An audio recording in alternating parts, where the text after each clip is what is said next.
নীরবতা পালনকে কেন্দ্র করে তৃণমূল বিজেপি তুমুল সংঘর্ষ, দুপক্ষের মারামারিতে আহত 6। ঘটনায় চাঞ্চল্য পাঁশকুড়ার মাইসরা গ্রাম পঞ্চায়েতের গোপাল হাজরা গ্রামে। পরিস্থিতি নিয়ন্ত্রণে ঘটনাস্থলে পৌঁছয় পাঁশকুড়া থানার পুলিশ। জানা যায়, বিজেপি পরিচালিত মাইসরা গ্রাম পঞ্চায়েতের গোপাল হাজরা গ্রামে অনুষ্ঠিত হয়েছিল শীতলা পুজো।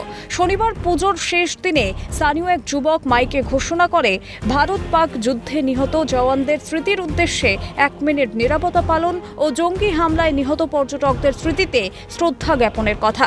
যা নিয়েই ঝামেলার সূত্রপাত। গ্রামীণ পুজোয় কেন শহীদদের উদ্দেশ্যে শ্রদ্ধা নিবেদন হবে, প্রশ্ন তুলে বেঁকে বসেন বেশ কয়েকজন। শুরু হয় দুপক্ষের বচসা, হাতাহাতি।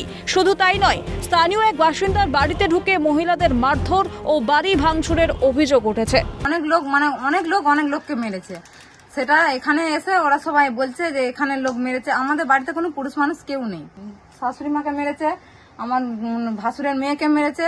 ওর চেন ছিল, ওর কানে টানে ছিল, সব ছিঁড়ে দিয়েছে।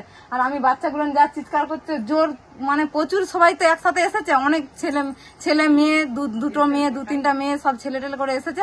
বিজেপিকে নিশানা করে ঘটনার তীব্র নিন্দা স্থানীয় তৃণমূল নেতা বাবলু চাতিকের। ভালো জিনিস করেনি, সবচেয়ে বাজে জিনিস হয়েছে আমাদের কর্মী শীতল হাজরার ঘর বাড়ি ভাঙচুর আর বাচ্চা ছেলেকে মারধর, একটা 14 বছরের ছেলেকে মেরেছে।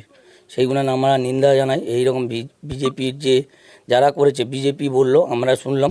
এদিকে স্থানীয় মাইসরা গ্রাম পঞ্চায়েতের উপপ্রধান তুষার কান্তি দলুইয়ের দাবি, কিছু পাকিস্তানি পন্থীরা এই কাণ্ড করেছে।